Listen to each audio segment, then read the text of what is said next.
Hello, everyone, and thank you so much for investing your time and joining our discussion. My name is Nastya Adamova, and I'm co-CEO and COO in Synopsis Group. Today, we have an amazing panel on defining NFT cultural dimension across MENA and APAC and more, where we'll be talking about the trends we need to keep our eyes on. But before we dive into the panel, I want to introduce our honored participants. Cecilia Wong, founder of Your PR Strategist and managing partner at Synopsis Group. Hello, Cecilia. Hi, Nastya. Very, very awesome to be here with you. Faisal Kanwal, NFT lead and architect at Marhaba Decentralized Finance. Hello, everyone. Thanks, Nastya, for having me here. Bilal Omarji, Sharia scholar and director of Sharia Experts Ltd. Hey everyone, and thank you for inviting me here. Erin McGinnis, co-founder CTO at Spree. Hello, thanks so much for having me. Excited to be here. We are proud to have you all here today. And I want to start with some overview what we are going to discuss.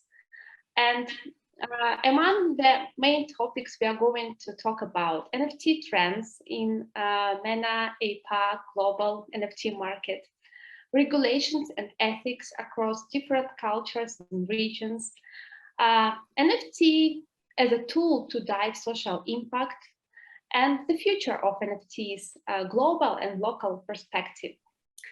So I want to start with some facts, probably very known for everyone, but still very amazing. NFT sales volume surges to 2.5 billion in 2021 first half, up from just 13.7 million in the first half of 2020. This sounds amazing. So that's why we are here to discuss this market. And let's start with the first topic, trends of NFT market. Cecilia, while beginning your communication career in the fashion and beauty industries, your passion for decentralized technologies led you to found Your PR Strategist, boutique blockchain crypto tech PR consultancy that is 2020 Technology Innovation Award winner in the media and PR. Would you mind to start this conversation and share some insights about the major trends in NFT market? Well, I think that when NFTs started in the space, with CryptoKitties and all that, a lot of people in the blockchain space started to get very excited. I was one of those people because the fact that these kinds of tokens were non-fungible, that gave a very, very unique, it was the fact that it was non-fungible and unique that was really important in certain industries. And because I also have some music background, and I know a lot of musicians, and I know how the music industry had been suffering for many years, ever since music got digitized. And for many years, nobody wanted to pay for music. The value of music was literally zero because people could stream it for free. They could, just listen to it for free. So no one wanted to really pay for it. And so it was a very, very difficult situation for musicians. So when I heard about NFTs, the first thing that I thought about was, wow, this could be a solution for music. Then naturally, of course, I thought about art, and I'm sure all the artists thought about how art, and the NFT technology could change what's happening right now in the art world. And then for gaming, things like gaming, I think it was a very, very natural progression because more than any of the other industries, I think it is a natural step for gaming to get into NFTs because they already understood the value of digital assets. in gaming, you collect all these kinds of digital assets as you game to earn points, to get ahead in the game. So, I mean, these industries naturally, I think, took hold in when NFTs started to become more and more popular in the blockchain space. I think these industries naturally took hold, as well as I think collectibles and things like that. These are the industries that really like got into the space and started to really make a lot of leaps and bounds, in where they're going. Oh, I wanted to mention also that in terms of, because I came from the beauty and fashion industries, I just wanted to mention that right now they're like using NFTs for collectibles for fan engagement in beauty pageants.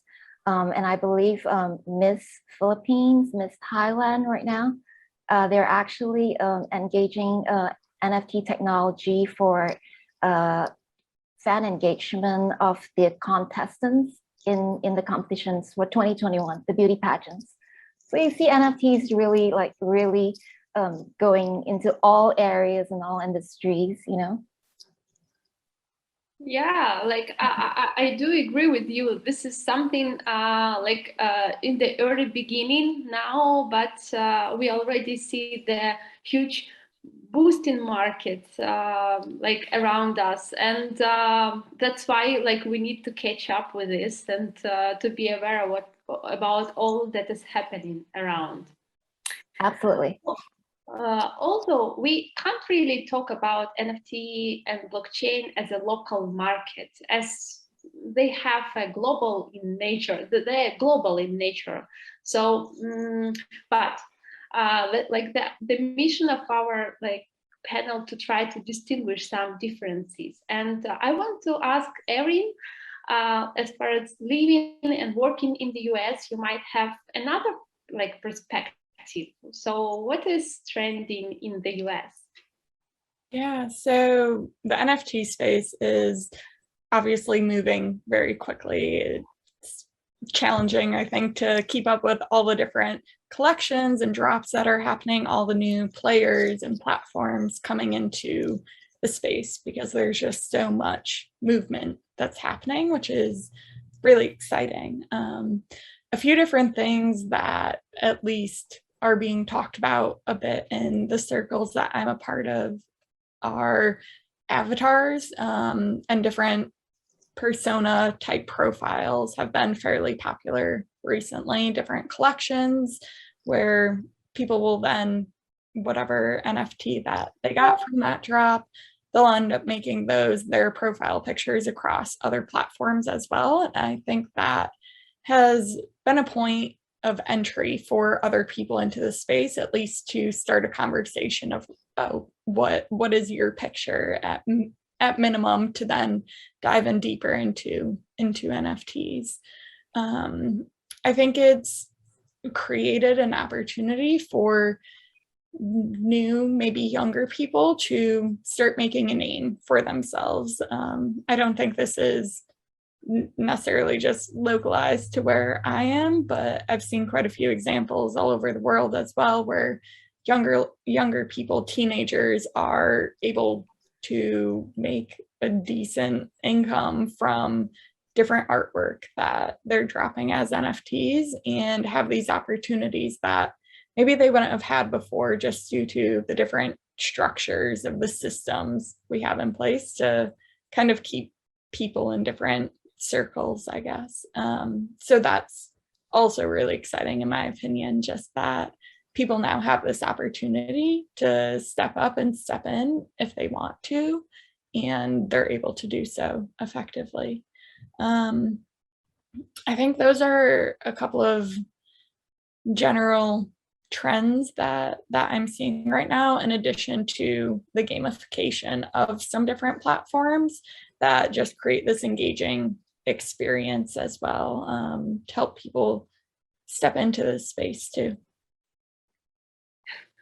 Yeah, great insights, and thank you for sharing and for your input, Erin.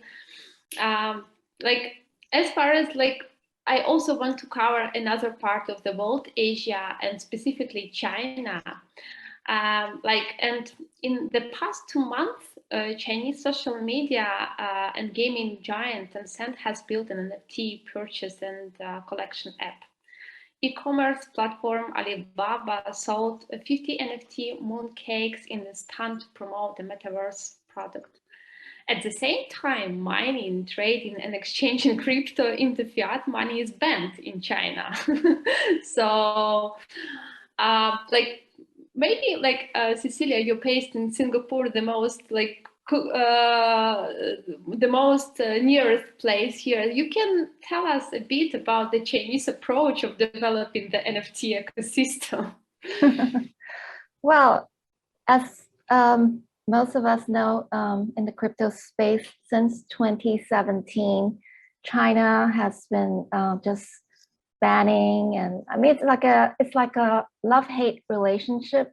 It's like the you know a boyfriend girlfriend who just keep breaking up because it's like they keep banning cryptos, but then they announced in 2019 that blockchain is one of like the 5 technologies that they very that they're going to place on like I don't really remember the details, but I remember that blockchain was one of 5 technologies, right, that they actually decided were like the top technologies that they were going to focus on in China, towards the development of China and all of that. So it's really a love-hate relationship in China with crypto, blockchain, and anything that's crypto related. And now with NFTs, you know, in China, even without you know, like it being considered legal, the NFTs have still taken on a life of their own. And I believe that this is because the Chinese have found very creative ways to go around it. I think what they tend to do is like they tend to try and detach the whole concept of crypto from just any kind of NFT transaction. And how they do it is for the big tech, what they have been focusing on is they have been using what they call alliance chains. So instead of like most of the space, you know, we're very familiar with using Ethereum. Ethereum's like the core chain that we're all, you know, like minting these NFTs on. And of course, there are the, you know, Polkadot, all that. But Ethereum is like the star. But not in China. In China, they try to distance themselves from it, and like I said, they have what they call alliance chains, which are really like hybrid chains. You know, like they're not really decentralized. They're like somewhat decentralized, but they're also, you know, like more centralized kinds of chains. You know, just so that they don't have the association with Ethereum and crypto and all of that. And then I also hear that there are other ways they do, like using Ethereum as a side chain, you know, in the infra structure, so that then they separate all the crypto related procedures from buyers and sellers, so that people don't even feel that they are enacting a crypto transaction. Like for example, when they actually buy the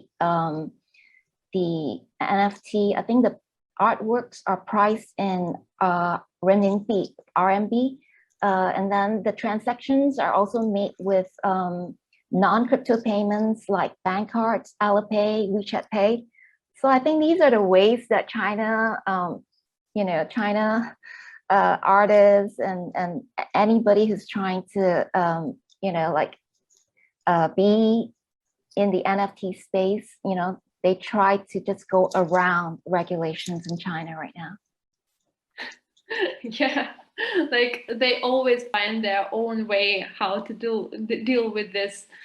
Like totally, they're very creative. They're very creative. Like how they create a separate infrastructure ecosystem of the new internet specifically for China. So I'm sure that they will do, but like still, I can say that without legal access to Ethereum, there is no safe way to sell and purchase the NFT that is done outside China. And maybe phasing, like as a former IBM developer, you have worked in many blockchain projects with Ethereum and Hyperledger platforms. Do you think the Chinese attempt to steer clear of cryptocurrencies can succeed on a technological level?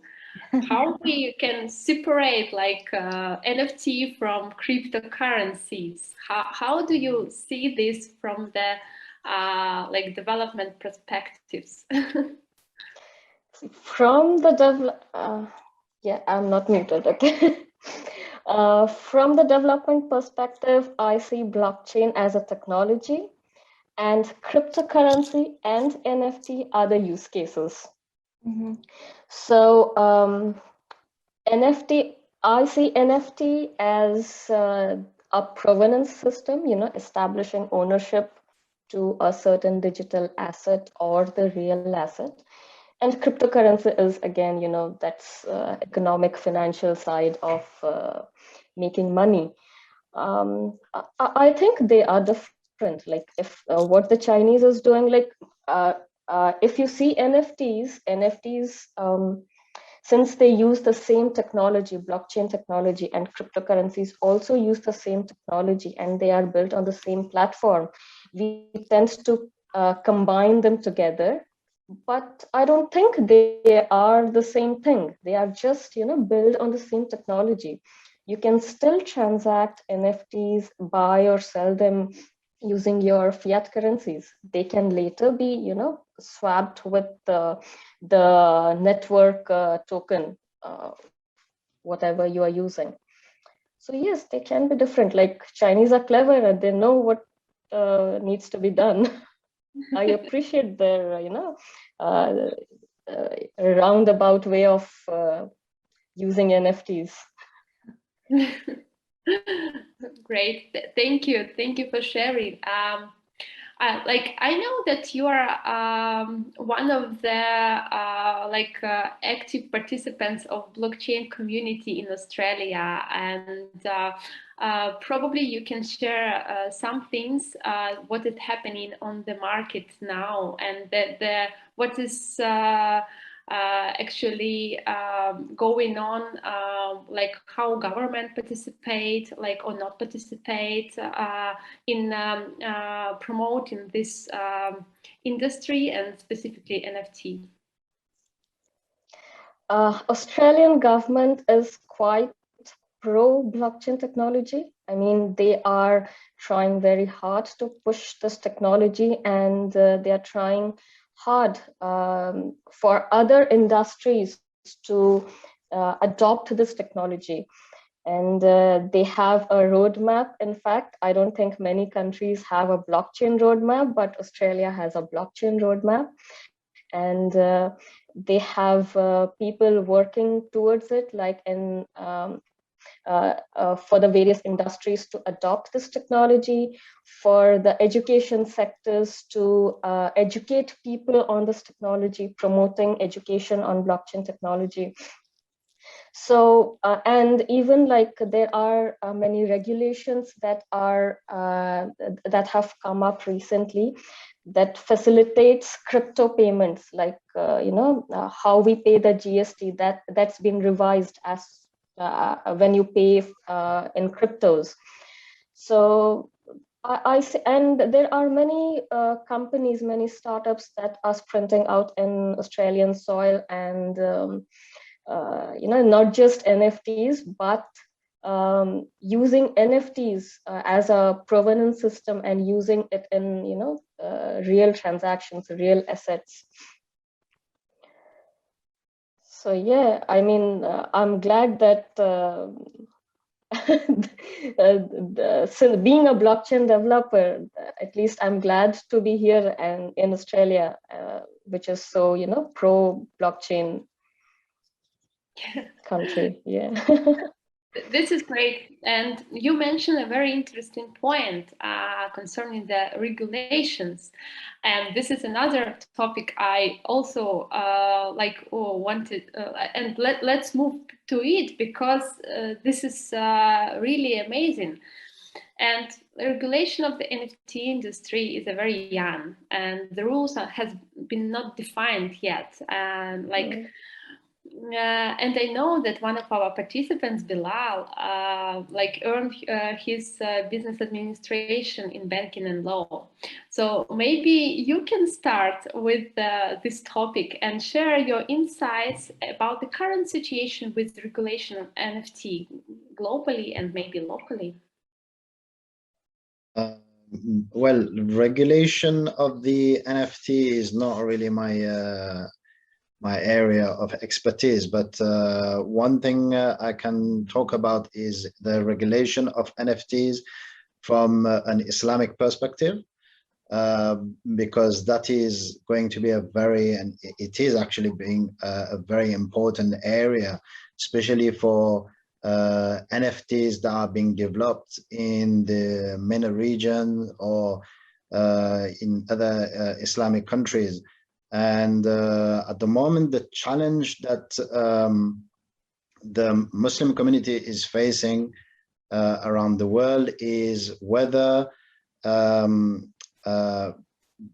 crypto assets are actually permissible to trade or not. And you will probably see that in most Muslim countries, the current situation is that trading Bitcoin and any other cryptocurrency is not permissible. And that is down to the authorities who do not want to have a parallel system to their own system. Now, when it comes to trading NFTs, there's going to be a double challenge. One challenge is, first of all, whether the authority of a Muslim country is going to allow the trade of cryptocurrency as a whole, and including NFTs. That's one thing. And second issue is going to be what kind of NFTs will be permissible to be traded in countries like the UAE, Saudi Arabia, etc. Because you see now, as Cecilia has mentioned earlier, that NFT for music is going to be something very big and is going to have a lot of artists, etc. But then from an Islamic perspective, can you actually trade musical NFTs? Can you actually trade movies, digitalized form of movies, or even certain form of arts like drawings, etc. And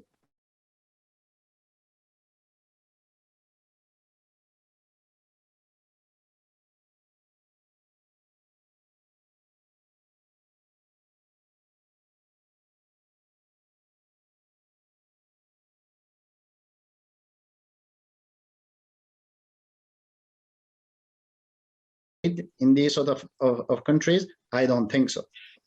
Reality is that that's probably not going to happen anytime soon. So now the challenge for how do you call it, for companies like Marhaba, for which I am a Sharia advisor, is how to create an NFT market that can be marketable in Muslim countries. And at this moment in time, we are developing certain parameters, and we're thinking that, okay, we are going to allow certain type of NFTs to be traded, but we're going to have to reject a lot of them. From a commercial perspective, that's probably not going to be very appealing. So for example, we're not going to allow NFTs of drawings, of cartoons, for example, of a lot of emojis, smiley faces and stuff like that. That is probably not going to be traded. Similarly, a lot of NFTs related to gaming are not going to be traded on most likely on the Marhaba NFT platform. And the reason behind it is, again, is going back to what is actually permissible from an Islamic perspective to trade in the first place. So, like, for example, you will see that there are a lot of Islamic scholars that do not allow the trade of gamings, for example. They do not allow the use of playing, PlayStation and etc., or they do not allow children to watch cartoons, for example. They do not allow, the usage of certain drawings or, of movies and music. So in many Muslim countries, there is the issues of entertainment being kind of regularized. Even if it's not regularized at a political level, even then, Muslims followers, they tend to follow, the cleric, they tend to follow what the scholars tell them. So even like, for example, in a country like Morocco, for example, where you will see that, there are cinemas, there are many, the alcohol is kind of legal to consume in certain areas. It does not mean that all the Muslims in that country is going to, for example, consume alcohol or smoke drug, etc., etc. So creating a platform that is not only in accordance with the regulation of a country and also in accordance with the regulation of Islam is a very, very big challenge. And yet, we obviously, because of this community of over 1 billion Muslim around the world, somebody has to take up to that challenge. And I am very glad, to see Marhaba taking up to this challenge. I have also heard that there's going to be a couple of new Sharia compliant NFTs that is going to be launched very soon. One, it is actually based in the UAE. But again, they also have mentioned that the challenge there is not only to create the NFT in itself, but it is to create an NFT that is acceptable within the Muslim community. And another issue, what you will find in the Muslim community is that Islam is mainly a religion which is principle-based. So you only have a certain principle, and then from these principles, the rules are made. Islam is not rule-based. We don't have a set of rules as such. And these principles, they can be interpreted in various forms, and they can, depending on the area, depending on the amount of knowledge the person has, etc., and depending on the culture. So for example, you may have in certain countries where NFT related to music might be acceptable, but in most Muslim countries, they're probably not going to accept it.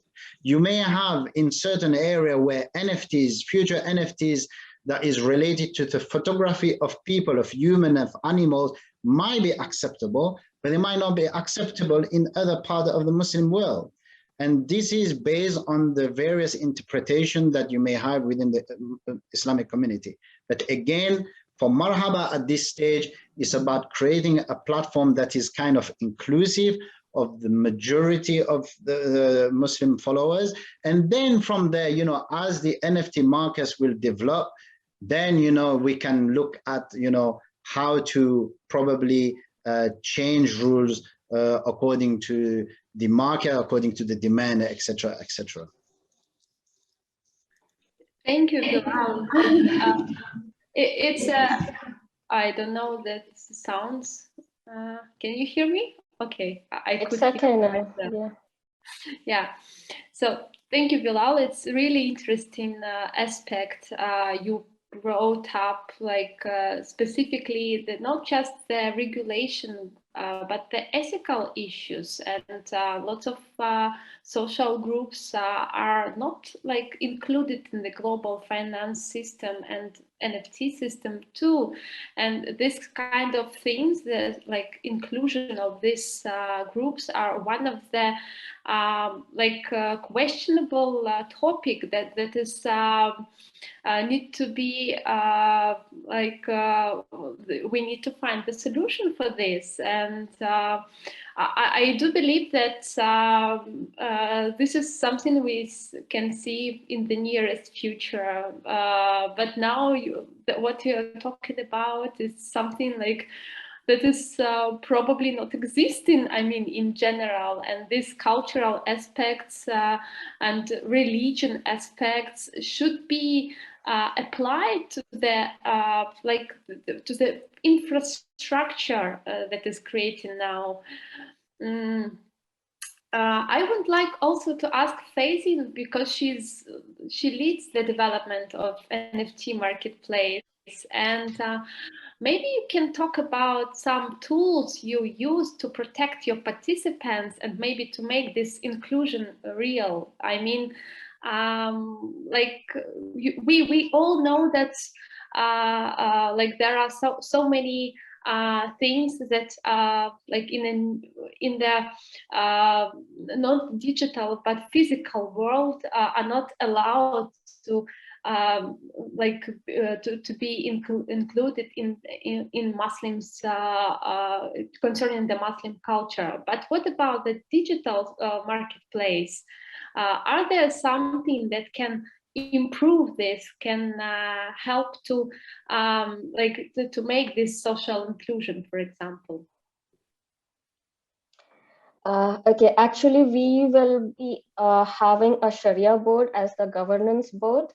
But before any, because this NFT platform, it's a decentralized platform and anybody can come in and tokenize their artwork. But we will have a AI filter that will filter out the nudity pictures and flag them, and that will later be taken up by the Sharia board, who will manually inspect those artworks, those flagged artworks. And if they find it appropriate, they will be included in Marhaba's Souk NFT, that is marketplace. And if they think that this artwork is inappropriate as per the guidelines, then they can, you know, not include it in the marketplace. Yeah. But and we, as Souk NFT, we because it's an inclusive platform, we are like targeting the calligraphy artists from any region in the world. You know, calligraphy, previously it was like in late 90s, Britishers, like in people in Great Britain, they tried to I mean, they tried to bring in the calligraphy and artists back, but still, it's, you know, it's kind of dying art. And calligraphy is like, it can be seen as you know, it allows you to see each word and phrase like an artwork tells a story. So that's how we in Marhaba Souk NFT, we are not only calligraphy, but calligraphy, we are like you know, making it our main form of art in to be included in Souk NFT. Obviously like all the artworks are included, but the main importance will be given to calligraphic artists and to revive it. Yeah, like what I see now, that's digital marketplaces has a number of tools that can help to include different social groups and create a very safe place for them, like due to the technology itself. That is something that is that blockchain and can help us to give us the new like area where like people can like be a part of the global ecosystem.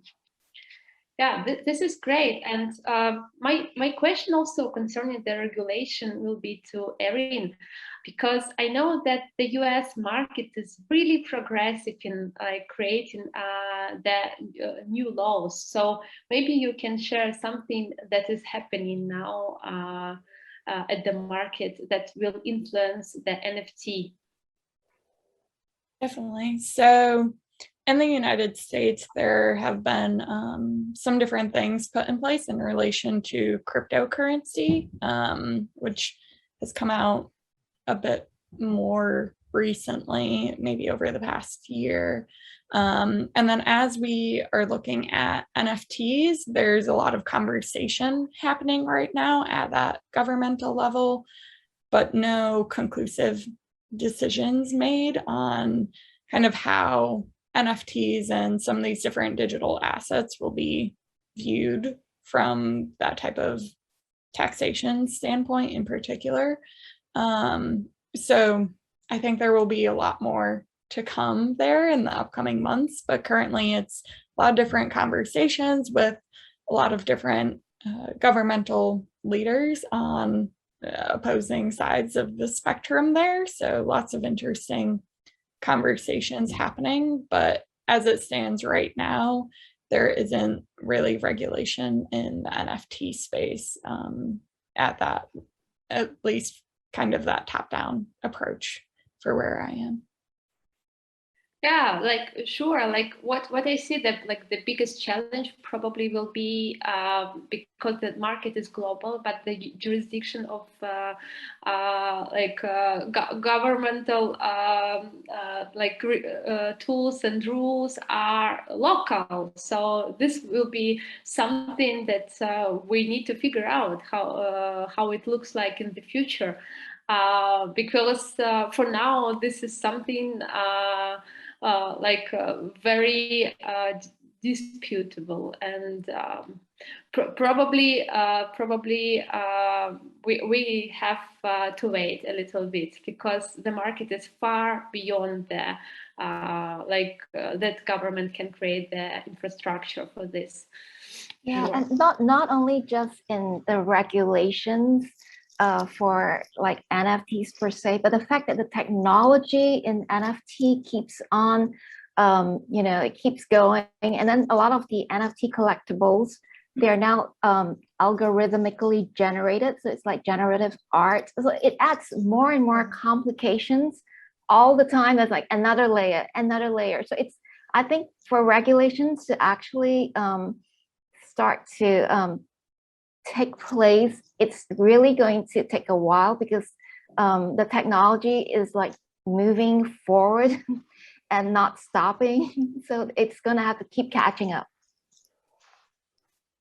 Yeah, I agree with you. And one of the topic I wanted to cover also is about the social impact of all the things, especially like we of course do understand that something is happening, but how it's actually influenced our lives, and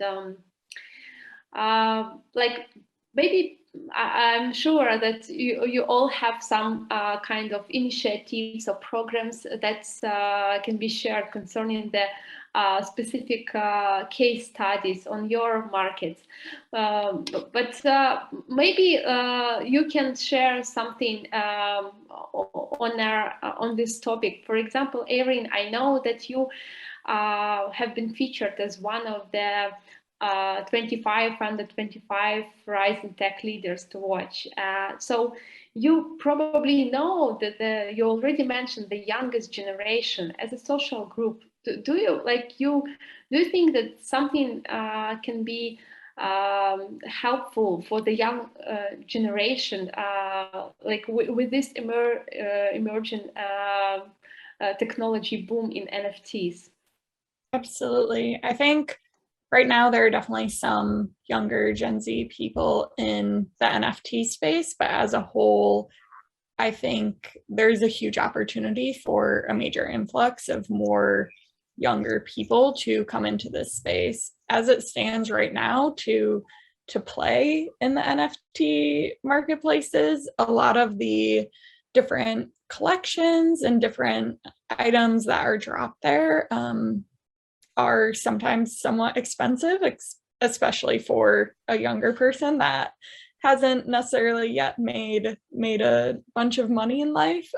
So I think as we're looking towards the future, the prices on some of these different items, and also as an industry, we expand to other chains that have lower gas fees and kind of just other monetary ties to being able to purchase or create NFTs, we'll see a lot more younger people playing here.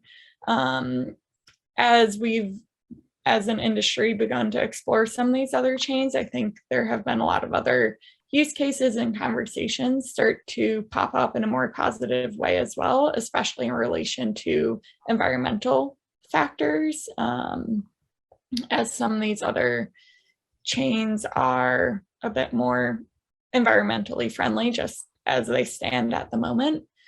I think with the general trend that a lot of people, younger Gen Z, are really interested in social causes and things like that, blockchain as a whole gives them an opportunity to really convene and create community amongst each other and have power within that, when otherwise they may not have that level of power, influence, or impact. And blockchain technologies as a whole really open that up for a lot of different people, whether it's across science and access to knowledge, or across other social impact statements that people might want to make more from a movement type of perspective, as we've seen, at least in the United States over the past couple of years.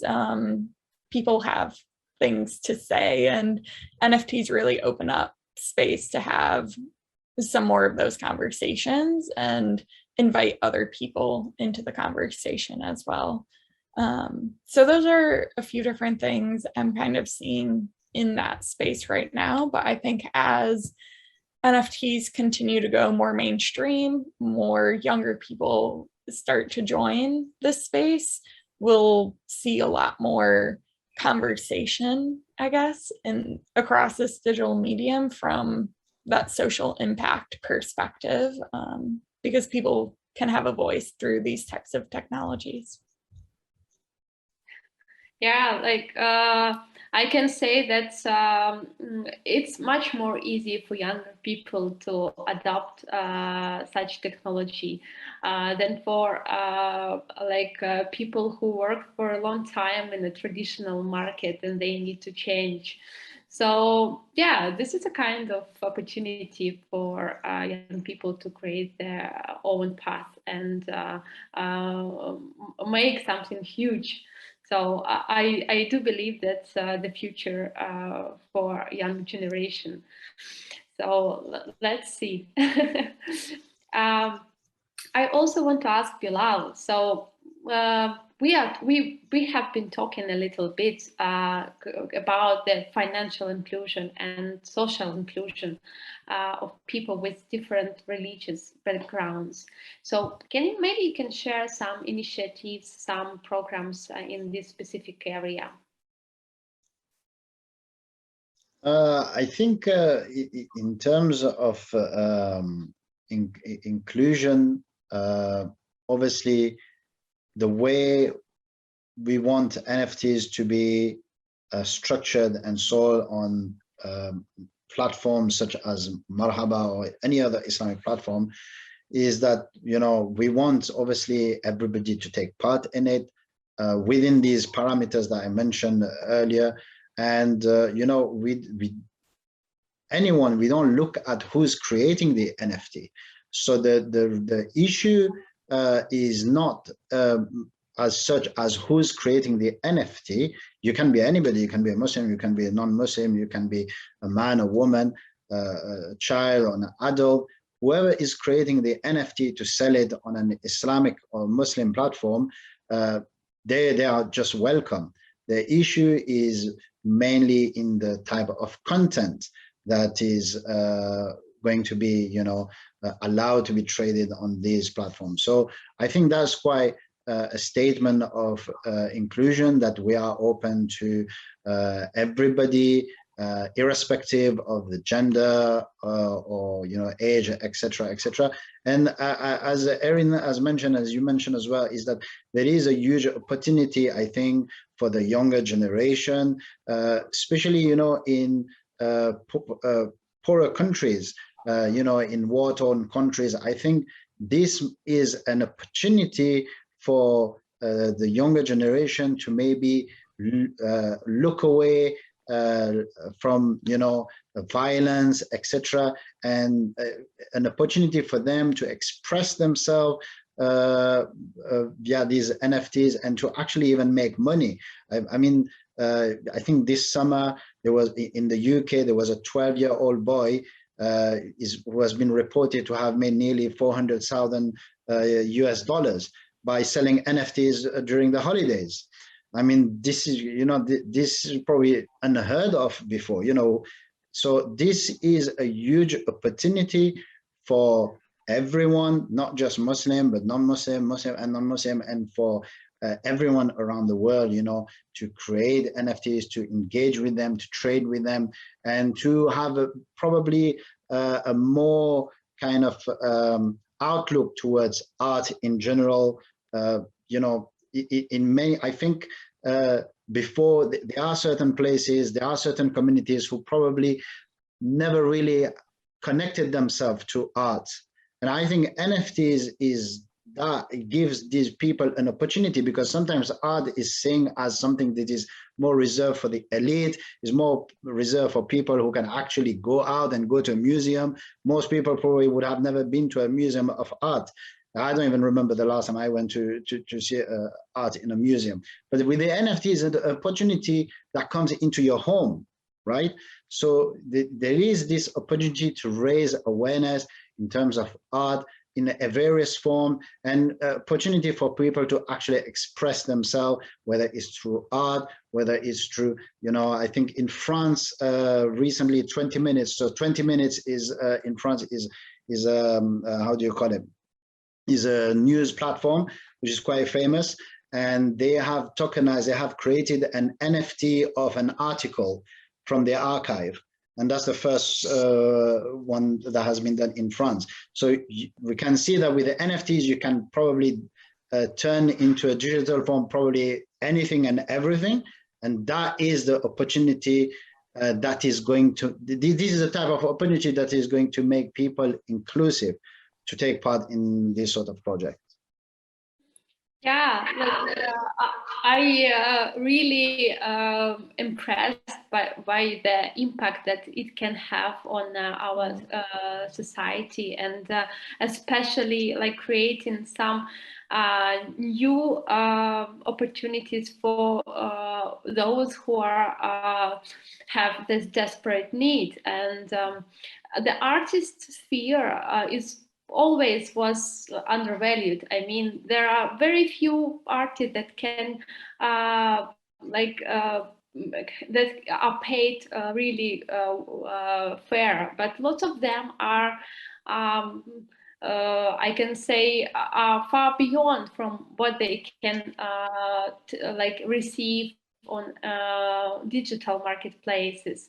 So yeah, I think this is something that also will change the rules here. And Faizin, I know that you are also a mature artist and love to paint on your free time. Maybe you can share and say something about the traditional art and opportunities that NFT can open for local artists. Previously, for an artist to show her artwork or her whatever creation, it was only through advertisements or through exhibitions. I mean, it was not able to reach the global globally it was not able to reach. But with this platform, internet, first let us come to internet. YouTube gave a good platform for many people who could utilize to showcase their work, but that wasn't enough. Why? Because it could still be downloaded or stolen, or can be, you know, the artist, basically the artist wasn't paid properly as per their artwork. But with blockchain came the provenance and the ownership criteria, which established the ownership of the owner, of the artwork and the owner. And that what enabled these artists to display their artwork, to reach out reach out globally with their creation and display their artwork and get paid properly, you know. So as all of you said, it's a huge opportunity for any artist, be it canvas artist or a poet or a musician or a calligraphy artist, be it any artist.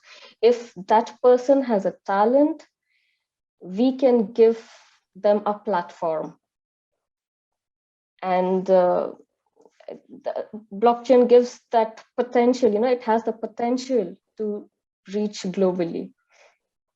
So no matter where you are, you just need an internet connection. And if you have some of your creations, then you can mint them, you can tokenize them and sell them. Oh, and I agree with you, and I can say that another thing that blockchain can offer us, this is traceability of everything. Traceability. Yeah, and that's exactly.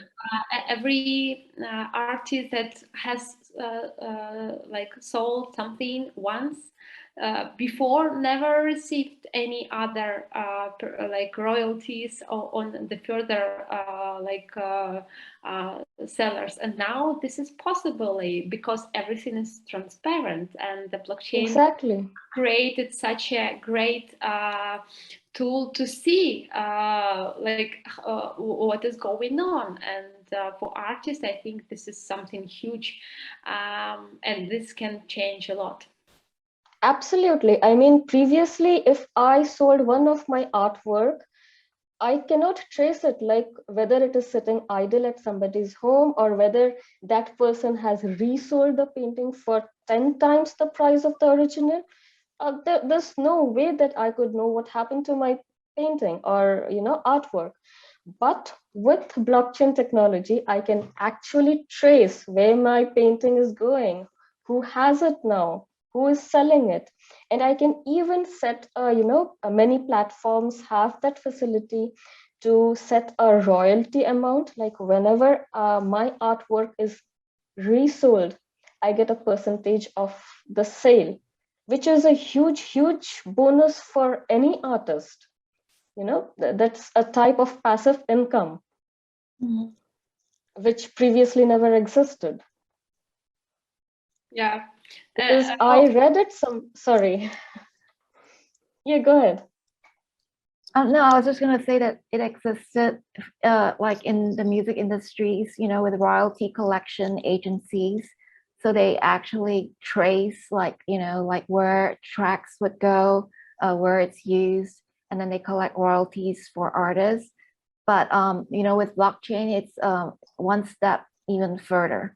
So, you know, this is really a technology that is helping musicians, I would say, especially with the royalty collections. Yeah. Yes. With blockchain technology, you can actually trace. You can, I mean, since it's auditable, you cannot hide it.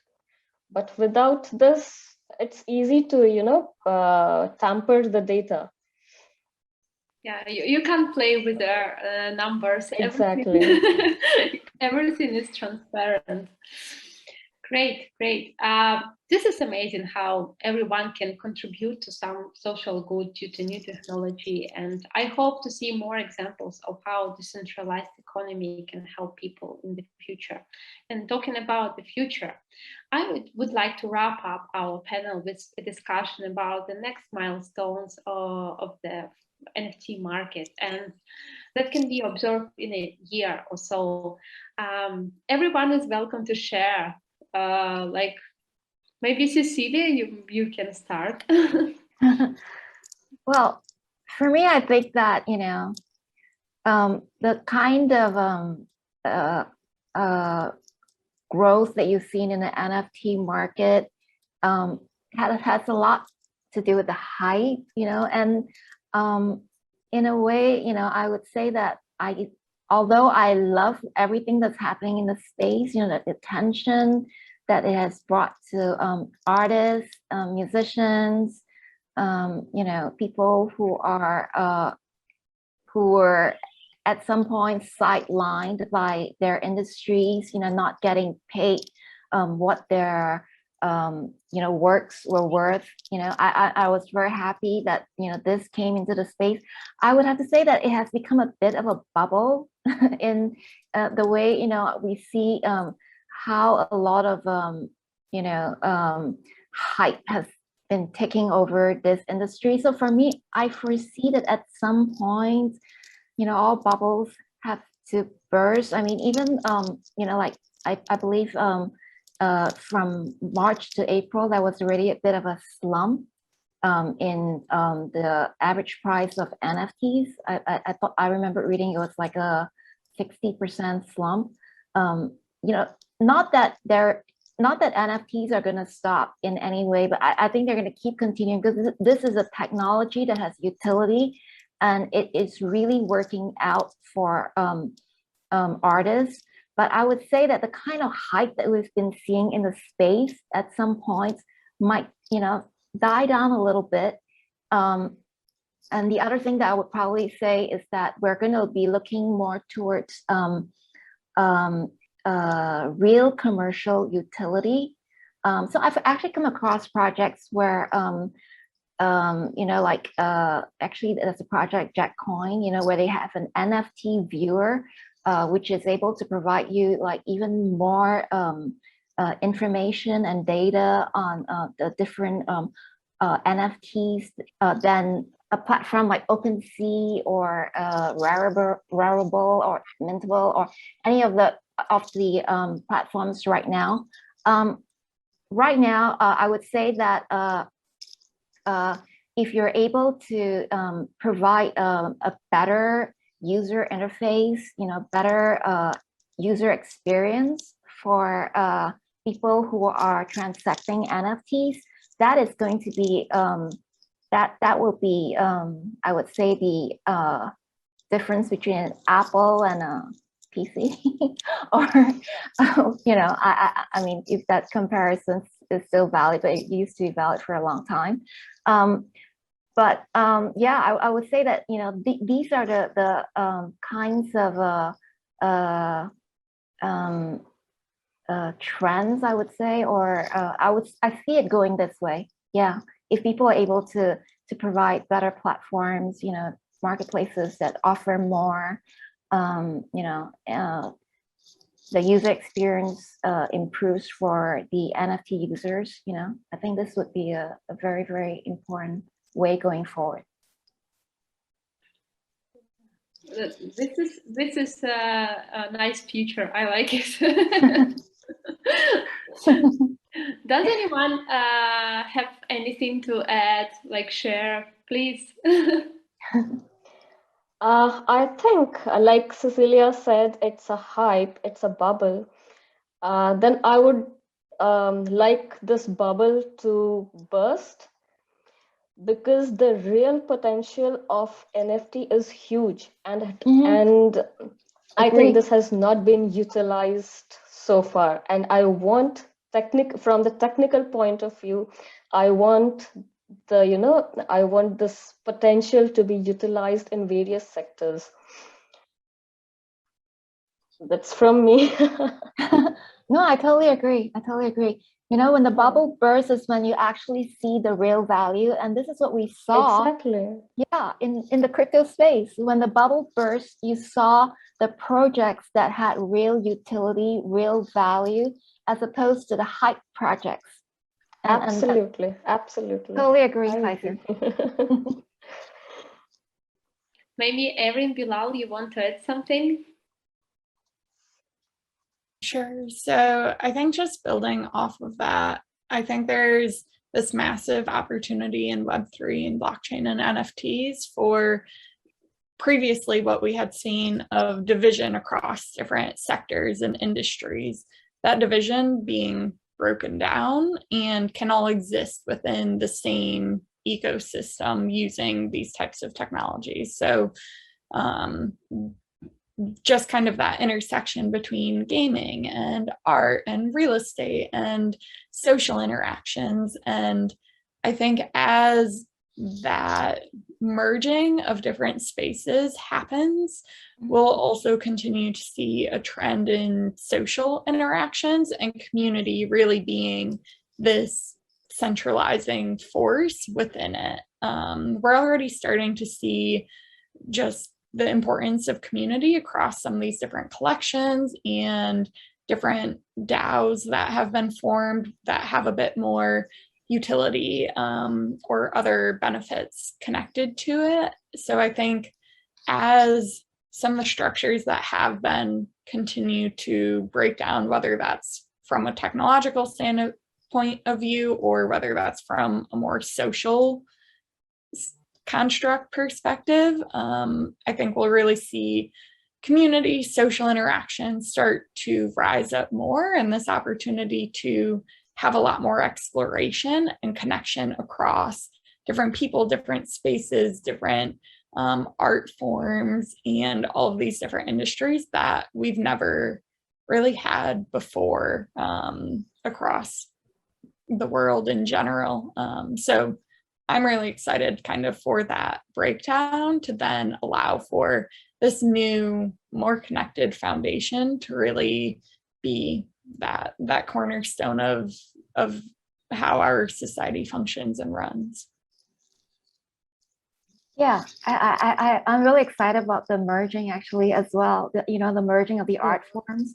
Like, is it in the past? It's like, okay, this is music, this is an artwork, but now everything is you know, becoming very integrated, which I think is great. I mean, in terms of creativity, I mean, you can't ask for anything more. I mean, like that, you know, merging of all the different art forms. I find that actually one of the very interesting and exciting parts of this space. Totally agree, Erin. From a creativity point of view, I think we will see a massive growth in what we understand creativity to be, just because more people will have this opportunity to play in the space. And we're starting to, just with crypto art in general, push the bounds at this more public level of what art might mean and how that's valued across different groups. Thank you, Erin. Bilal, I saw that you also wanted something to add to summarize our panel. So final word to you. Thank you. I mean, I think the ladies have pretty much covered everything, but I agree with what they have said. I think there has been a hype around NFTs. It is probably a bubble that will be bursting soon, but NFT has got a lot of commercial aspect to them, and unlike Bitcoin, probably Bitcoin has got more chance of bursting and disappear eventually than the NFTs, because NFTs has got much more how do you call it, there's much more potential, you know, with the type of things that you can do, you know, turning music into a form of NFT, turning videos into the form of NFTs, turning books into the form of NFT.